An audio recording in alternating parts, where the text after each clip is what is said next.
উদ্ধার হলো হিজবুল্লাহ প্রধান সৈয়দ হাসান নাসরুল্লাহর মরদেহ।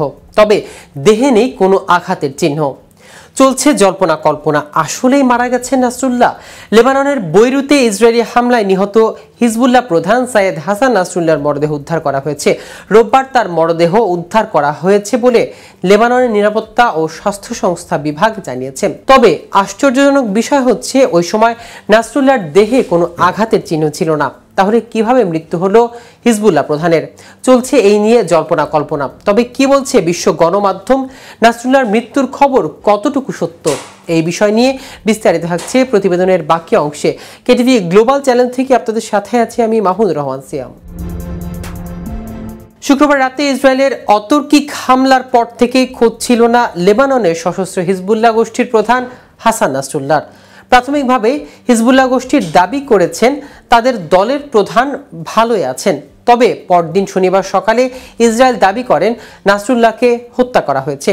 দিনের শেষে নাসরুল্লাহর মৃত্যু স্বীকার করে নেন হিজবুল্লাহ। এদিকে রোববার বার্তা সংস্থা রয়টার্স জানিয়েছে, লেবাননের রাজধানী বৈরুতে দক্ষিণাঞ্চল থেকে হিজবুল্লাহ প্রধানের মরদেহ উদ্ধার করা হয়েছে। রয়টার্স জানান, নাসরুল্লাহর মরদেহের আঘাতের কোনো চিহ্ন ছিল না, এটি অক্ষত অবস্থায় ছিল। তবে ইসরায়েলের বিমান হামলায় তার মৃত্যু হয়েছে। ঘটনার কয়েক ঘন্টা আগে নাসরুল্লাহ কোথায় আছেন তা জানিয়ে দেন ইরানের এক গুপ্তচর। রোববার সকালে নাসরুল্লাহর মরদেহ উদ্ধারের খবরে শোরগোল পড়ে যায়। তবে এই খবরে সত্যতা নিয়ে প্রশ্ন তুলেছে অনেকে। পুরো বিষয়টি নিয়ে এখনো ধোঁয়াশার মধ্যে রয়েছে বিশ্ব গণমাধ্যম। ইসরায়েলের সেনাবাহিনীর দাবি করেছেন নাসরুল্লাহ হিজবুল্লাহর শীর্ষ পর্যায়ে প্রায় সব নেতাকেই বিমান হামলায় হত্যা করা হয়েছে।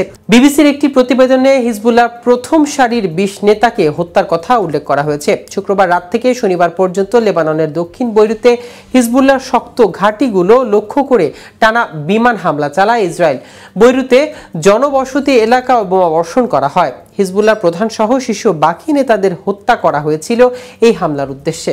শুক্রবার রাতে বৈরুতে ইসরায়েলি বিমান হামলায় হিজবুল্লাহ প্রধান হাসান নাসরুল্লাহর মেয়ে জয়নব নাসরুল্লাহ নিহত হয়েছেন বলে দাবি করা হচ্ছে।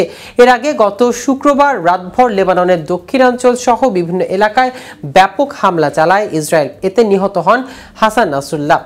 তিনি 3 দশকের বেশি সময় ধরে সংগঠিত নেতৃত্বে ছিলেন। গত বছর গাজা যুদ্ধ শুরু হওয়ার পর থেকে নিয়মিত পাল্টাপাল্টি হামলা চালিয়ে যাচ্ছেন হিজবুল্লাহ ও ইসরায়েল। চলতি মাসের মাঝামাঝি সময় থেকে লেবাননে হামলা বাড়ায় ইসরায়েল। হামলায় এখন পর্যন্ত দেশটিতে নারী শিশু সহ প্রায় 800 জন নিহত হয়েছে। আহত হয়েছে বহু মানুষ। এছাড়া দেশটিতে প্রায় 10 লাখ মানুষ উদ্যত হয়েছে বলে জানিয়েছে লেবানন সরকার।